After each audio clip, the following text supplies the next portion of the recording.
La protesta, almeno nella sua forma plateale, per ora si spegne, i forni si riaccendono. Lo stabilimento Italcementi di Porto Empedocle da domani torna a produrre. Questa mattina i lavoratori riuniti in assemblea hanno deciso, assecondando di fatto la richiesta della proprietà, di sospendere lo sciopero che andava ormai avanti da oltre 10 giorni. Una decisione che fa seguito al vertice romano di ieri al Ministero dello Sviluppo Economico, dove si è aperta una fase di interlocuzione fra tutte le componenti sedute attorno al tavolo delle trattative e il gruppo industriale, deciso comunque sempre, se non interverranno novità significative, a chiudere l'impianto a fine settembre. Domani mattina alle 6 ci sarà il primo turno della sala centralizzata della chimica e poi entreranno i giornalieri alle 7:30. Andremo a lavorare perché perdiamo dei soldi e ritorniamo continuamente a lavorare fino alle nuove trattative che ci sono.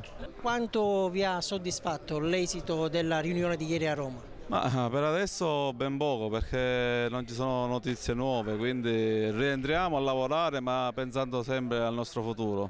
Il ritorno al lavoro è stato sollecitato anche dalle organizzazioni sindacali, ma la battaglia, seppur lontano dallo stabilimento, andrà avanti.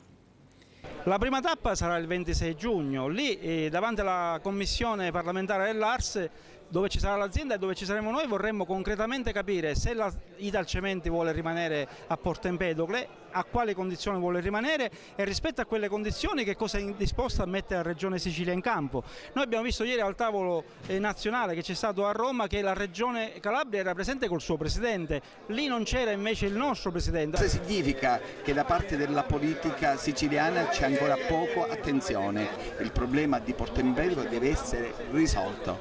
Portare produttivo questo stabilimento significa riaprire di nuovo al lavoro e quindi dare certezza a tutti i lavoratori. La nostra responsabilità, innanzitutto la mia personale come lavoratore ma anche come organizzazione sindacale, è quella di concertare fino alla fine. Se l'azienda fino alla fine ha una linea di chiusura ne prenderemo atto e poi naturalmente ci saranno altre azioni da parte nostra, ma se l'azienda anche nel prossimo tavolo non sarà chiara come non lo è stato ieri, allora poi naturalmente ognuno prenderà le proprie decisioni. Nel corso dell'assemblea di questa mattina è emerso con amarezza l'assenza al tavolo ministeriale del governo siciliano. Questo ci preoccupa molto, a parte che sappiamo benissimo la regione siciliana che cosa sta vivendo in questo momento.